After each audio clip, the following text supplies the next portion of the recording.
Welcome back, everybody, to our next interesting program. It's been great to have you with us all day. And just a reminder that we'd love to have you put your questions and comments into the Q&A. But it's my pleasure to bring you now to the program called From Batman to Brotherman, Racial Representations in Comics. And in this program, William H. Foster, Karen Mahorn, and Sean Martinborough will discuss the history and art of some of the top African-American artists working in the comic book industry today and in the past as well. Horn and Martinborough's exhibition, The Artist's Experience From Batman to Brotherman, will be on view at the Society of Illustrators in New York through October 31st, 2022. And I recently saw it. It's a really wonderful show, so I hope you'll be able to get to see it. It's now my pleasure to give you a little bit more background on our talented speakers. William H. Foster III is Emeritus Professor of English at Naugatuck Valley Community College in Connecticut. His extensive knowledge of comics has led him to work with CNN News and National Public Radio as an expert commentator. And he has also been a consultant for the Words and Pictures Museum of Sequential Art and the Connecticut Historical Society on projects relating to African Americans in comics and comic books. He's compiled his research in the books Looking for a Face Like Mine and Dreaming of a Face Like Mine. A collector of comic book art, he has lectured internationally on the history of comics and representations of race, and he was an advisor to Imprinted Illustrating Race, and we've been very grateful for his help. Karen Mahorn is a freelance culture journalist and content creator, parked at the intersection of geekdom and diversity. Founder of the Blurred Girl brand, she's recognized throughout genre entertainment as an authority on geekdom, inclusion, and the large, often misrepresented niche fandom of Black nerds or blurs. She's been featured in USA Today, the New York Times, The Guardian, the San Francisco Chronicle, and Black Enterprise, and has bylines at Marvel.com, Rotten Tomatoes, Nerdist, Sci-Fi Wire, and The Wrap.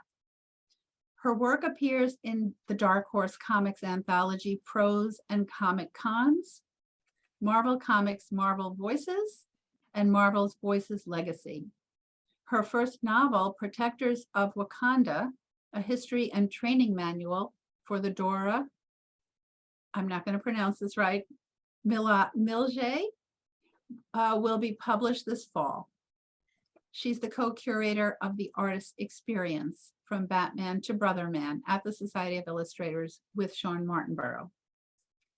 Sean is a gifted comic book and storyboard artist and the author of How to Draw More Comics, The Art and Technique of Visual Storytelling. The creator of art for Batman, Detective Comics, DMZ, Luke Cage Noir, The Black Panther, Man Without Fear, and Hellboy. He's also a Vanity Fair contributor, writer of Red Hood for DC Comics, and co-author of the children's book series Judge Kim and the Kids Court. Sean's TEDx talk explores storytelling and themes of inclusion, and he is co-curator, as I said, of the Artist's Experience at the Society of Illustrators right now. It's a great pleasure to welcome all of our panelists, and we are going to start off with a little bit of commentary from Bill Foster. Pleasure to be here. I'm always been a fan of Norman Rockwell Museum and of course Stephanie, because one of my favorite curators in the biz. I want to say that I have been working on Blacks in Comics, the image of Blacks in Comics, because I was at that crucial time. I was born in 1953. I started getting involved in comics in the early 60s, and that was just about the time when they started adding Black superheroes and Black characters. So I kind of really hit the ground running. I never saw them when I was a kid. There were no Black superheroes. Occasionally there would be Black characters. When Marvel Comics started, Spider-Man, particularly when I was reading books where they had Black people in the background. Spider-Man, Peter Parker had black kids going to his high school, and I was like, I couldn't put the book down after that. And he actually spoke to one. That was a big deal. So I was very excited about that particular era of comics. So I'm going to go back a little bit past the 1960s, go back to the 1940s. And if everyone see what we're looking at now, thank you, Stephanie, for your able and lovely assistance. All Negro Comics started in 1947. Actually, it started before that, but the gentleman who started, Oren C. Evan, was a newspaper reporter. And as far the word I hear about him and his style, because he had to deal with the police on a regular basis, and he was a bad mamma jamma. You couldn't tell him no and have him jump out your face in a second, and he was willing to go to jail. This is the same guy who decided, I'm tired of not seeing my people in comic books. And comic books were a major industry by the 1940s. And he said, I'm going to have my own book. So he put in his mind to put the book together. He charged 15 cents, which was more than what their regular books cost. They cost 12 cents. And people thought this will never sell, it'll never be a big deal. Right now, it is one of the rarest books to be found. There have been copies, but to have an original copy, which I am lucky enough to have, is just amazing, because they never got, they had, according to what I've heard in legends, is that they had a second issue planning to come out. No one's ever found the art. Sad, but maybe one day somebody will discover it. But he was ahead of his time. The one thing that happened across the board and all the black comic book creators I've met is that they all said the same thing. I need to put people like look like us and are not criminals or not buffoons in comic books. And exactly what happened. The next image we're looking at now, moving right along, Martin Luther King and the Montgomery Story. Very, very interesting book that Martin Luther King was literally just starting out. Montgomery bus boycott was a major big deal in civil rights. A lot of people say that it was kind of the start of it. There are people who are in the background trying to make sure it was taking place. This book is still around. There's still available copies. It's been recopied many times. But the most interesting thing about it is when they had Arab Dawn, when there were a number of groups in the Middle East who were fighting for their independence, they used this book as a blueprint on how to do protesting. I think that's just amazing. And it is well drawn. And actually, I got several issues in Spanish. I'm still trying to get some in Arabic, so and Parsi. So it's working out. But it was an amazing historical example. Please, why don't we go to the next one? Talking about a rare book. Harlem Youth Reports #5, Youth in the Ghetto and the Blueprint for Change. All the young people who worked on this book, I mean, all the young people you see talking in this book and the representations, the credit was given to these young people after meeting with this social group in Harlem to have come up with ideas of how can we help young people like us stay out of trouble and get on the path to education and having a fine life. And if you look at the fingers of the characters, one is a loan shark, one is a cop, obviously swinging a nightstick. Other one is the three balls of a pawn shop where they would take whatever you had. And one is a guy holding a needle. So these are the problems they address themselves to. Amazing book. I came by my copy. I can't tell you how. I had a friend who had a friend and they called me up and I ran to it. And I got very lucky. But it's a very, very exciting issue. 1964. A lot of people find that hard to believe. Next one, please. One of my favorite books. This was done by Bertram Fitzgerald out of the Bronx, New York.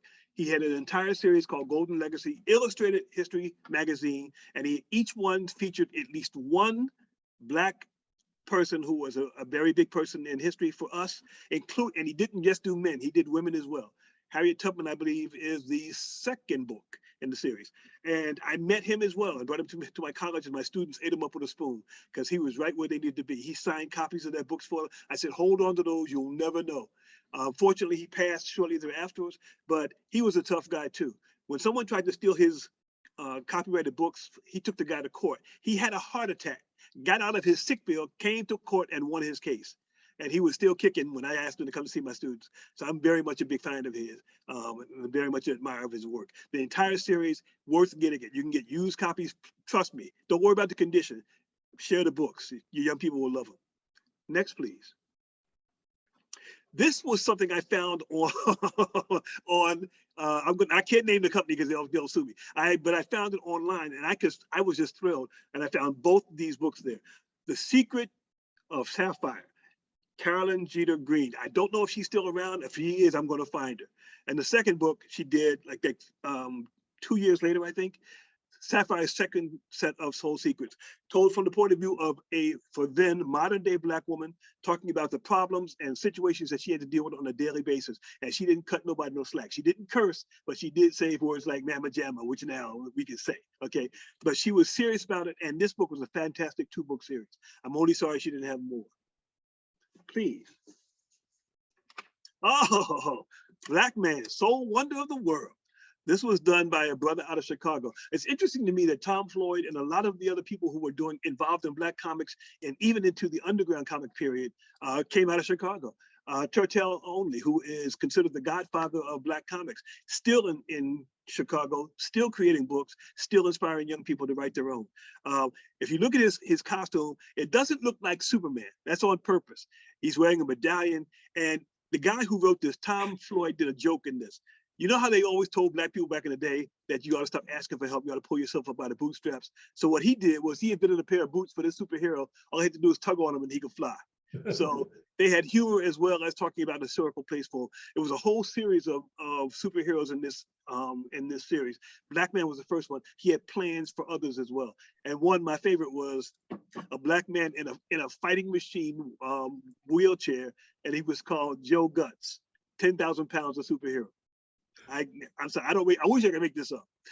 This is the J.A. Rogers. This first book was printed in 1940, and they just kept reprinting them. If you're old enough to remember the newsstands back when they would have newspapers on top and magazines around the side, this was one of those books that people wouldn't, unless it was in the Black neighborhood and you asked for it, you wouldn't be able to find it. But he made a way. He made sure this book got distributed all across the country. I think he was helped by some of the Black porters because they were an amazing source of getting distribution across the country when people wouldn't open to the regular system of literature and periodicals being distributed. But this guy was going back, and he said in history, he meant it. He went back to Ethiopia, he went back to Egypt, he went back to ancient England, and he pointed out where there were people who were definitely African Americans, or Caribbean Americans, or Hispanic Americans. He told the whole story in this whole series of books. This is the first time it was collected, and it's a great source to find. I think you can still find this. Okay, I'm not going to tell you where I found this, but let's just say it was a popular men's magazine in the back. And they had this amazing ad for a graphic, what did they call it? They called it a graphic, a visual novel. They didn't call it a graphic novel. That's how far back this goes, 1984. And I couldn't get my check in the mail quick enough to pick it up.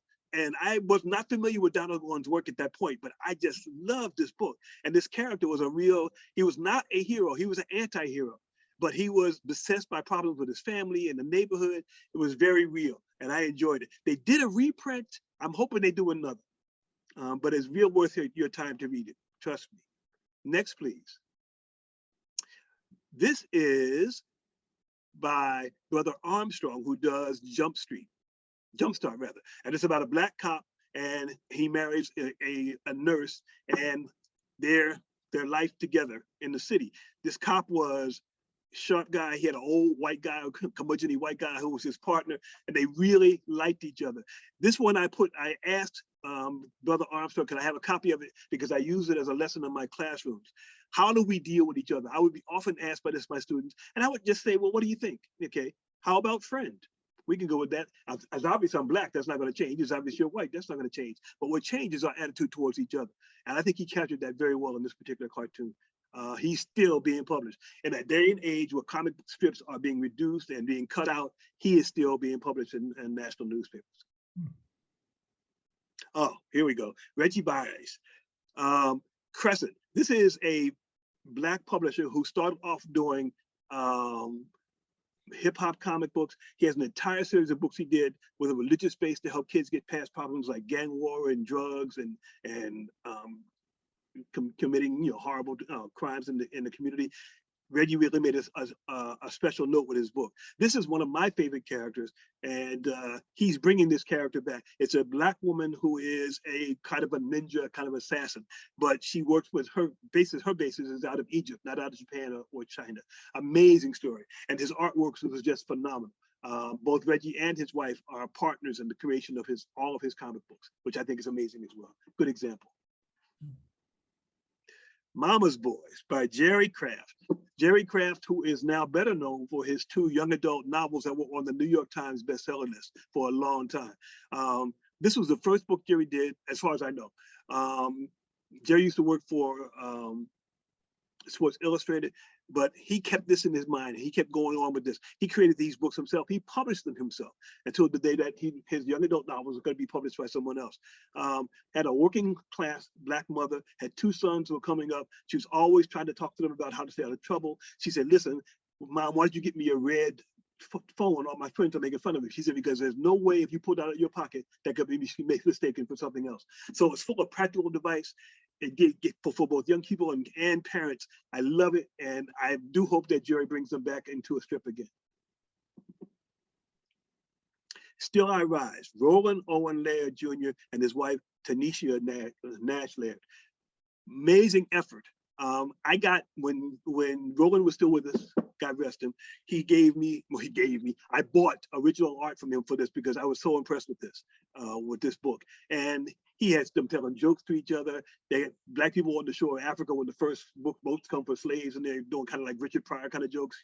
But he gets serious when he talks about how these people were treated and what was happening really for us in America. It's an excellent resource. This was done for me. Well, actually, I bought this from Keith Knight, who is one of the top political cartoonists in the country. I love his book. I think I have every one he ever produced because I like the way he thought. He keeps everything real. This is at the time when people were really giving the Williams sisters a hard time. Why do you wear your hair so funky? And like they really was important other than their ability. And they have shown that they didn't care what people said. They knew that thanks to their father, that if they pushed and showed their ability, that would be the thing that lasted in the end. So it was really important for me. If you see Keith Knight's books, please pick them up. Believe me, you won't regret it. This is by, one second.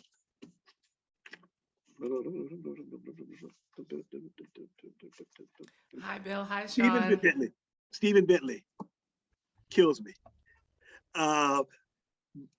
He was at the time when there were like maybe 2, maybe 3 Black syndicated strips in the country, and he kept his stories on the reel.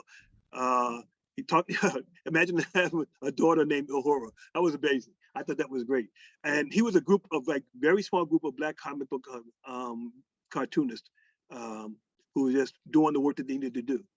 And I am very proud to have represented this in the exhibit. These are by somebody who everybody knows, the gentleman who started the first Black strip in California.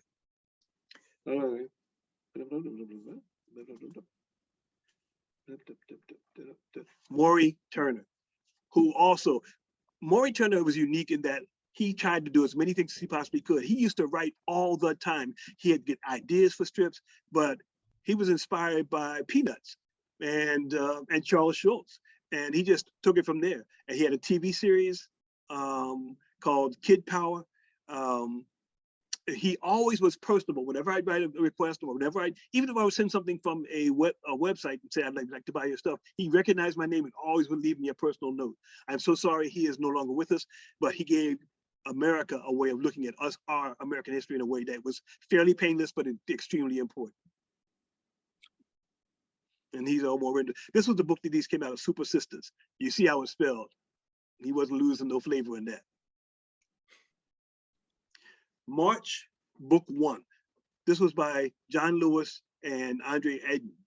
And it's just amazing. It just did a flip on my head. If you know who John Lewis was, he was a gentleman that marched across that famous bridge during the Civil Rights era. And he still carried the scar from him to the day he died. But he never gave up on the importance of the mission of civil rights. I had about a 2.5-hour interview with Andrew, and we just kept talking and about the books that was coming out. There's a whole brand new series that's about this thick. Let me get my hand in there. There you go. Okay. But it's well worth the read and important to have in your personal library. Watson and Holmes. Take a good look at this picture. A Study in Black. This was a comic book that was done where Watson and Holmes was brought into the new century. Now, if you ever saw the TV series where the 2 white guys are doing it, they do it brilliantly, and these guys carry it another step. They are not behind anybody. Latest computer technology, had Watson is a guy who works in an inner city hospital. They really brought this story to life, and it's one of my favorites. And it's also a favorite because I happen to know the creator.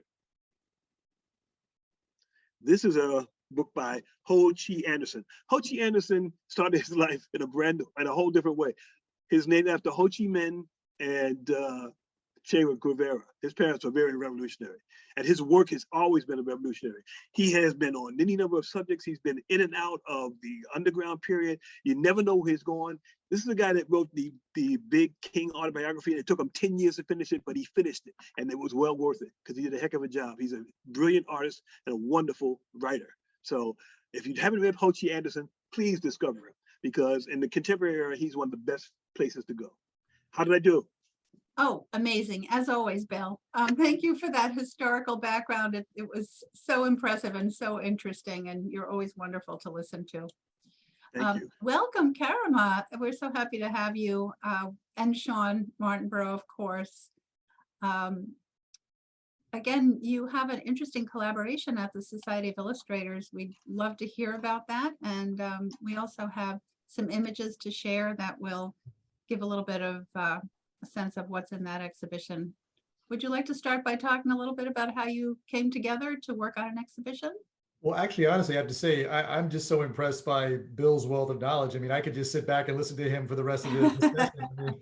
I really had not heard of most of those books, which is really interesting. So, I mean, Bill, I definitely got to pick your brain, at some future point, but it's interesting seeing the progression of, comic book artists that happen to be Black and, going from the past to the present, which to me, you can definitely see, the influences, maybe subtle, maybe indirectly or directly, to contemporary artists that are featured in the exhibit that Karima and I co-created for the Society of Illustrators, and really, I think our main goal with this exhibit, which is the artist experience from Brotherman to Batman. So just flip the title from the way you guys had it, because we really wanted to start with independent books and independent creators going to mainstream, which is Brotherman, which is probably one of the biggest, most popular independent Black created superheroes, to Batman, and everyone knows Batman.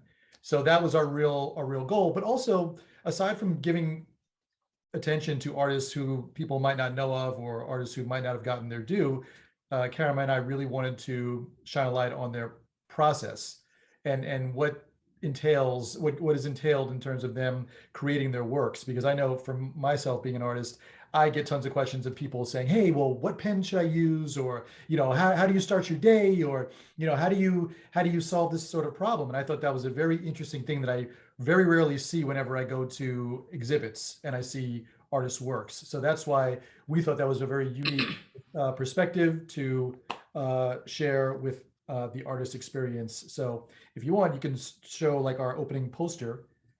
Sounds great. So actually, this is a really amazing image that Karima curated, which was just, I thought it was so brilliant the way you combined both iconic images, and we're focusing on Daoud's Brotherman and Dennis's take on Batman. And yeah, it was very important, and thank you, Sean, for bringing me into this project. I think the other thing that is really important about a lot of these images is that there seems to be within, I think, the mainstream comic book community in general, that there's this concept of, if a Black artist has created it, it means it's not high quality or something like that, which has always been a problem for me, because there's so many talented creative artists whose work I think should be seen all the time, not just in February. And so, these two images are iconic. Dennis Cowan, as a lot of people know, did best known probably for his work in co-founding Milestone Comics, but also his work on The Question, his work on Batman. And Daoud Anyabwile co-created one of the longest running independent superheroes, that is Brotherman. And so to be able to bring these two images together was incredible. But we have so many more things to show you that I can't wait to see some of the other slides. These are images of just about, this is not everybody, but a lot of the people that were involved, and we were really excited to have this just gamut of creators. I think that was the big thing for me, to be able to see people who have comics that are out now, or even digital comics that are out now, combined with pencils, and this is all in the exhibit, combined with pencils and not even inked art from some original pages from the past. So yeah, some of the people featured here and in the exhibit are, you know, Carrie Randolph, Phil Richardson, John Jennings, of course, Robin Smith, who is probably one of the newest creators in the scene, who was part of the rebirth of the Nubia DC Comics run last year, has been a strong independent artist for a long time. Of course, everyone I think here knows Ronald Wimberly. And I'm not naming everybody up here, but Aletha Martinez is also somebody that was important to me to show, because Aletha not only has been, I think she was the first Afro-Latina artist to work for Marvel, but she also started in a way, and Sean helped me out with this, many times when artists work on comics, sometimes they don't have the ability to do the entire comic, or they do some of the major pages, and they get other artists to help them create. I believe that happens sometimes. And Aletha Martinez was that type of artist for a while before she be able to come into her own. So it was really interesting having conversations, like Sean mentioned, that we actually included. If you come to the exhibit at the Society of Illustrators, there's a series of great questions that Sean came up with that people answered. Like he said, like, what's your process? How long have you been doing this? What's been your favorite project? And the answers are also very, very interesting. Like, what makes people get up in the morning to and turn on their computer or grab their pen or pencil or light their table it was all very, very interesting. So if anybody can get to New York, you really have to check this out. I know we have more to show though. Yeah, like this is the, I think both of these spreads encompass all of the artists that are featured. But yeah, as Cameron was saying, it was really interesting to read. I mean, being an artist myself, I was interested to read the questions and hear about the process of each of these artists. And I know a lot of them as friends, but I'm fans of some of the others. And well, actually, I'm fans of everyone now. But it's interesting to hear the basic things about how some people start their days in the early morning. Some people don't, but some people work late at nights and sleep until the afternoon. Some people will pray before they get started at the art table. Some people will take their kids to school before they start the art table. And then I think a very interesting question that we had posed to them is, when do you know when a project is done? And many artists were like, it's done when the deadline is there. You know? And in our minds, it's never done, because, you know, that's an obsessive thing that I can definitely relate to, which is sometimes you are never finished with a project, you just run out of time to do it.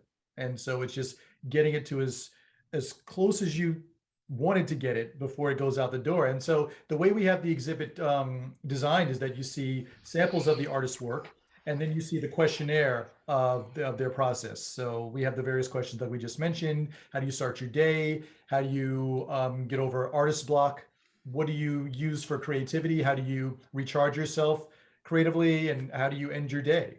You know, and what projects are you working on? So it's a really great sort of experience that we wanted to create when you come to the society and see the artist experience from Brotherman to Batman. I also think there was one of the questions that was in there that was really interesting.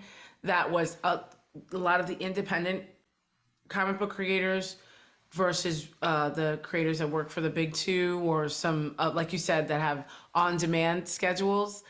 Some of them found it, you know, in the beginning a little bit difficult to create on demand, you know, create within that schedule, because you're not always inspired within that schedule. And it was very interesting also to see their process of working around that. I think the common motivator is what keeps you on that schedule is that you have to pay either a rent or a mortgage. and a lot of times it's so interchangeable, the responses from our independent indie creators versus our professional. You know, they are very interchangeable in terms of how they approach art and how they approach writer's block. And that's something that we really, I think it's just fascinating to read and see, you know. Yeah. I believe we're looking at some more of Afua Richardson's work here, and this is some of her independent stuff. But before that, we saw Sanford Green's Bitter Root, which actually this year was optioned for live action, I believe, adaptation. So, but you can go for it. You don't have to go back to his. It's fine. Yeah, you can actually, you know, he this year he won I think a second or a third Eisner Award, which is like the Oscar awards of the comic industry. So a major shout out to Sanford and the entire team that writes and draws Bitter Root, the comic book. So yeah, you can just scroll forward and we can just kind of comment on the different art. This is Eric Battle. I believe. Yes. Mm-hmm.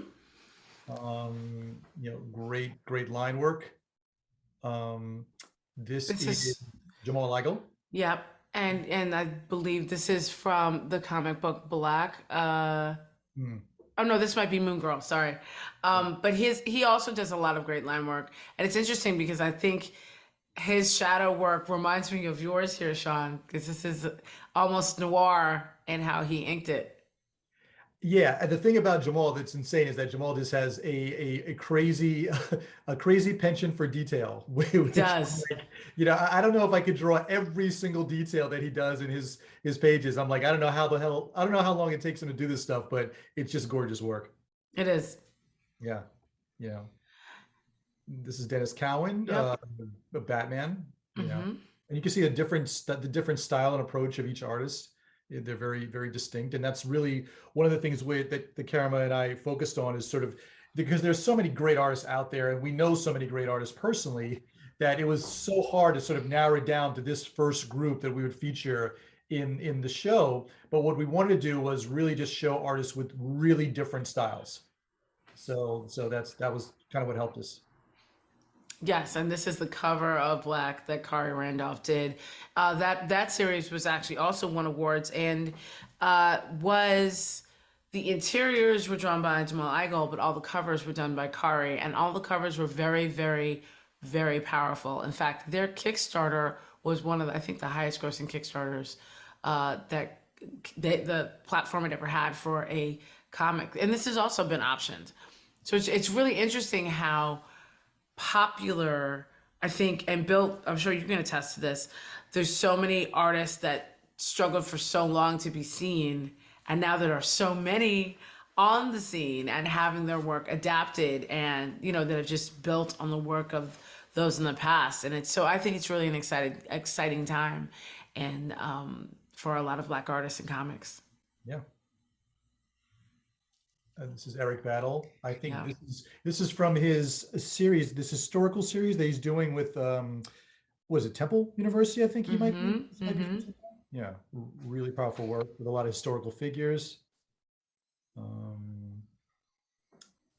Yep, more of the same. Yep. And again, this is something else. This is John Jennings.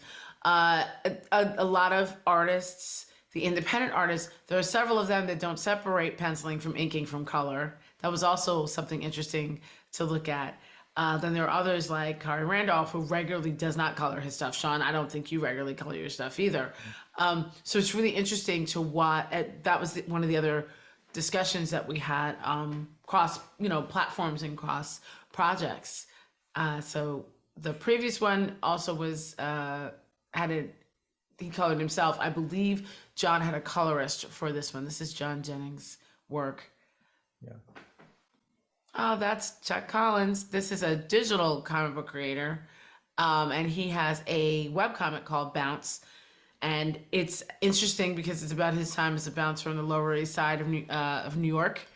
And what's interesting about this is Chuck, along with only one or two other people, including webcomics in an exhibit, is a new thing because they work digitally. So it's about getting the digital printed to get hung, and which is new for many of the digital artists. So it was really interesting to show various mediums as well. And that's another thing that's interesting, like, is that I'm an old school artist, so I still draw everything by hand. So all the artwork that's original artwork on the wall behind me, I am just too old to sort of learn how to draw on a computer. I'm just be able to do that. Plus, I like the tactile nature of having ink on my hands and be able to sort of, draw something by hand. But it's What's really interesting about this, though, is a lot of the digital artists start that way. So they pencil and come up with stuff on paper, and then they scan it in, and they do their inking, and then continue the process from there. And it's just fascinating, though, because when you talk to a lot of digital artists, and they go, "Are you a penciler or an inker?" And if they're like, in their 20s, they're like, I draw. Like, they don't know the difference many times unless they're classically trained between penciling and inking. So that's fascinating too. And to any civilians out there, usually the way comic books are produced is that you have someone who draws out the story by pencil, and you have a separate person coming in and they apply the ink over those pencils. Not every penciler can ink because it's a whole different skill set in terms of sort of distinguishing between line weights and everything. And that's why, like, inkers, there's a little funny in joke, which is inkers are called tracers, but they really don't. They really separate out the line quality. And so a lot of pencilers cannot ink their own work. So sometimes that task is separated between two different people. I, on the one hand, I pencil and ink my own work, but there are a lot of artists that don't. So. All right, next slide. Yeah, it's more of the same. This is more bounce. You can go for it. Shout out to Chuck. Yeah, this is Brotherman. This is another image of Dawood Anyabwile's Brotherman. This is one of his interiors. And what's interesting about Brotherman is also this, similar to the way Black started, was a everyday guy that became a hero. And I think that's, and honestly, not all comic books have Cape Crusaders. If you have a conversation with Ronald Wimberly, he does not draw Cape Crusaders. He is about creating stories within the sequential art medium. So that's also another angle. And I think that's the really great thing about this exhibit, is that we get to show so many these different types of not just ways of working and creating, but concepts of what sequential art should be. And I think that's what makes not just a fantastic exhibit, but brings life to a medium. I definitely got to give a shout out to Ron. He's just such out the box thinking in terms of his Yep. design and approach. It's just inspiring. This is Dennis Cowan, as Karim has said, like, legendary comic book artist and the co-founder of Milestone Media. This is some of his work for DC Comics.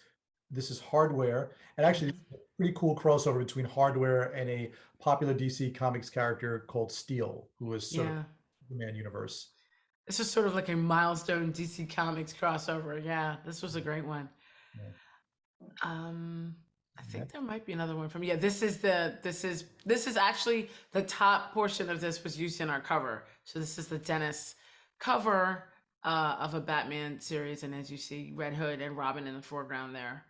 Yep, inked by the great Klaus Janson, which is pretty awesome. Yeah. Thanks. Sanford Green, what we mentioned before. Yeah, I think we saw this one before. Yeah. Yep. Okay, this is Damian Scott, who is just, I don't know. I mean, Damian Scott really has such a street art vibe to him. I mean, he does sequential art for comic books as well, but he is just these series that he's been doing, these montages that are in people's faces, are just mind blowing. He's done murals, for storefronts and buildings, and he is just an amazing, very unique talent, very unique. Yeah, and his style is very telling the story. This style of his that he's done regularly, this style of telling a story within a story, within an image, is fascinating. And in fact, he was tapped by Marvel to create a series that looks very similar to this for the new Black Panther coming out. There's like a series of Funko dolls, and there's stories inside of their faces of the dolls. Wow. It's really, really cool. Nice.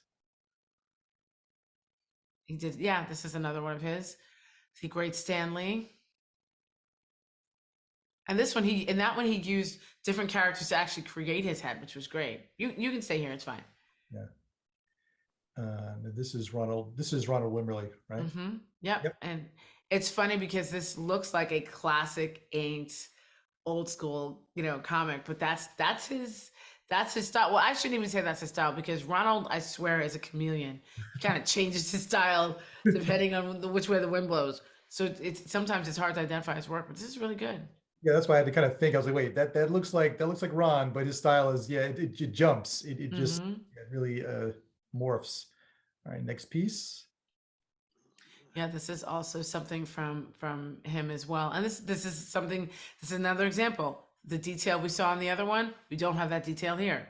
Yep. Because he wanted to bring the foreground image being the most important one of Martin Luther King. This is John Jennings again.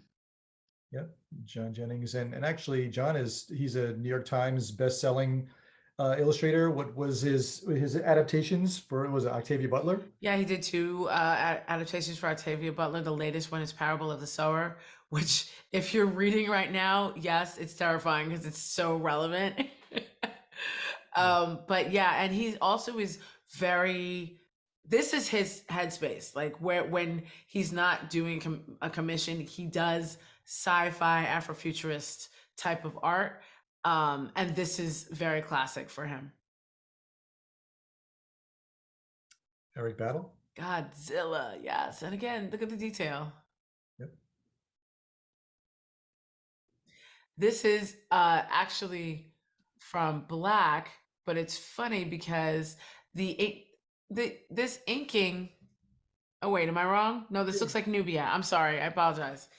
This is Nubia. This is Elisa Martinez. I apologize. Yeah. Because it looks kind of similar to some of our other artists. So I'm like, wait, which? Yeah, no, that was Elisa Martinez. I had to look closer. Yes. Yeah. Yeah, and this is Is that Robin or is that Micheline? no, this is Micheline, and this is from a series. This was actually not from a comic. This is from a series that she did, and it was all about this woman's superpower was basically not hurting the dudes on the way home, which I thought was great. Of all of the different, it was very simple, and Micheline is somebody else who uses a variety of mediums. When I first met her, she was only pencil and ink and like traditional, Sean, like yourself. And now she's like only digital and working in like the 3D space all the time. So we're also seeing, some of the evolutions of the artist as well. Yep. Micheline Hess and we go back to Fiorella LaGuardia, High School Music and Art together. We're high school buddies. And she was also, I think, one of the few women working at Milestone when they first started. She was, I think, an intern. At Milestone with under Jason Scott Jones. Yeah, she worked under him. This is Daryl Banks. Daryl is really best known for his work on DC Comics Green Lantern run. He probably has done one of the most iconic covers. That is, I think was either Parallax or Green Lantern holding up all of these rings on his fingers, which is probably noted as one of the best comic book covers done, which is pretty awesome. So it's really great to involve him in the show, include him in the show. It's such a great style. Kari Randolph. Yeah. This is one of his independent projects that's out right now. And it's interesting. There are several, I'm not sure how many people in the audience are on Substack, but Substack basically commissioned, not just commissioned, basically has created sort of a comic book space for a lot of artists. And Kari was one of the first in this cohort. And they're full publishing all of their comics digitally, I should say, but they're giving them the funds to do it. And I think it's fantastic that they were, even in this first cohort, they found people like Kari and a lot of independent Black creators to include. Jamal Eichel. Again, with the intricate artwork, it's intricate line work rather. And he draws buildings. There's people that are like trying to like use copy and paste. Nope. Jamal is drawing every single one of those windows. It's insane. Yeah, he's kind of incredible. Morris Sanford Green. Bitterroot, yeah. This is another angle of Brotherman. Mhm. Micheline. Micheline, yeah, this is another story. Okay. And I believe, yeah. I think that was the last. Yeah. So that's just a taste of all of the people. And there were some other artists that I'm not quite sure we hit everybody, but it's just so exciting to me that we were able to first narrow down everybody and then get the breadth of talent, medium, even age and location out of all of the artists. It was really fantastic. And it's still going on. Yep. Yeah. It goes on until what, October 29th? Mm-hmm. Yep. In New York City at the Society of Illustrators. So please travel, or if you're there, you can just, visit. Mhm. We hope you will all get there. It's a really wonderful show. And thank you all for bringing us such a breadth in such a short time, from the historical to some amazing contemporary work. We've got a question, which is from Peter. And the question is, have any of you had any conversations with designer Chip Kidd, who is a big Batman fan? I have.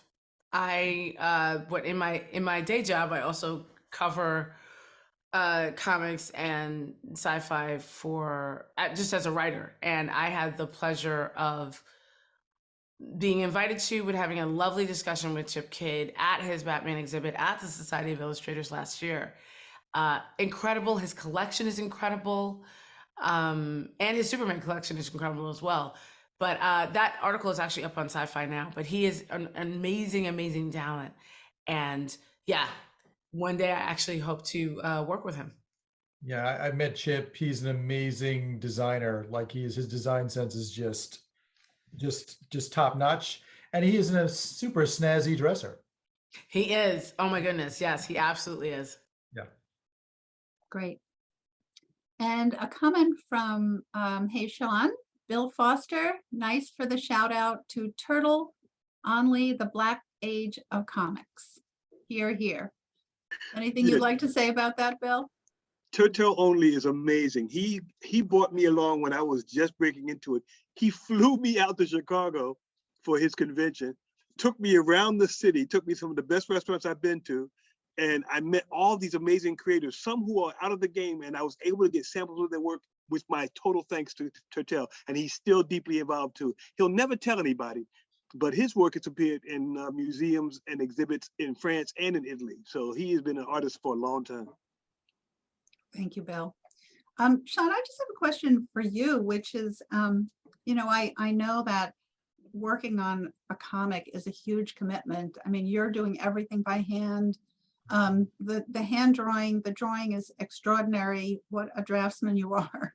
How do you decide what stories to pursue? Because it is such a big commitment.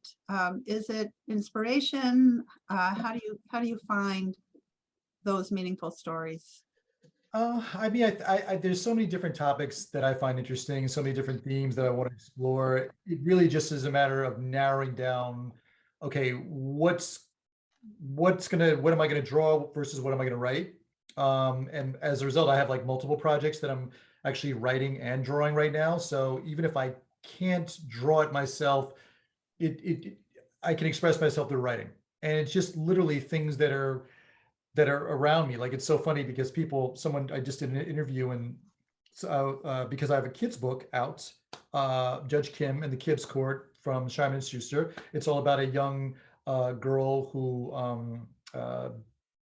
she goes with her mom her mom's a judge, and she goes with her mom to work one day, and she kind of picks up tips on how to solve problems and adjudicate a case, and then she applies that to like a neighborhood issue between the kids. And that just comes out of my fascination with the law and wanting to sort of explore that in a creative medium. And the thing is, like, throughout my career, I've mostly drawn male characters, straight male characters, mostly white, but not all. And so when I got a chance to sort of tell my own stories, I was like, let me kind of approach this from a different angle. And so I actually have like about 3 or 4 projects now that have women characters as the leads, different types of women. That's also really exciting to explore, Thank you. Wonderful. And Karima, how do you as a culture journalist connect to this amazing material? And, what do you hope to share about it with your audiences? What's really interesting is that when I first, like years ago, just started writing about it, and I think I had like a little Tumblr page before I actually started full website, and then started actually being paid for a lot of my reviews and my writing. My goal was to really shine a light on a lot of characters and creatives that weren't getting any recognition. So, and when I say recognition, a lot of people were trying to go for like big names and big, people have been around for a really long time. But audiences, especially with the internet, audiences were like, is there anything new? Is there anything different? Is there anything more?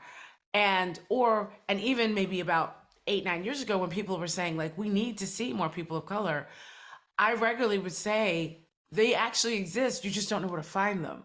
And so my goal was always to shine a light on creators that were doing their thing, that were already out in, whether or not they were working for the big two or not, doing independent work. So my goal was like, I'm very comfortable on social media, I'm very comfortable on the web, so I'm just gonna start shouting about artists that I know, because I knew a lot of artists that didn't have that comfort. And that's kind of where it started. And then it sort of blossomed into becoming this resource with the Blurred Girl brand. And that actually led to me being able to write a book for Marvel, that just came out this week, called Protectors of Wakanda. And I got to write the Wow, origin story of the Dora congratulations. Milaje. Thank you. So yeah, it's always been about, oh, that's really interesting, let me yell about it. And I continue to do so, but I'm always finding new ways and new avenues to expand the platforms on which I can do that. And so this exhibit was just another great way of doing that. Well, what great contributions you have all made. Please go see From Brotherman to Batman at the Society of Illustrators. Come to the Norman Rockwell Museum to see Bill's amazing comics collections on view here in Imprinted, Illustrating Race. We thank you all for joining us today. It was so good to have you. And actually, one last question from Teresa Leininger Miller. She says, is there a catalog for the Brotherman to Batman exhibition? Oh, I don't know. Is there? I don't. There is currently, that's Sounds like there hilarious. should be. There is currently not a catalog, but that is something that we are working on. That would be wonderful. And there is an imprinted catalog. I'll just answer from our side. We thank you so much again. Our next program will start in about 5 minutes, and that is Illustration, Race, and Responsibility Today. Thank you, everybody. Thank you so much to our panelists.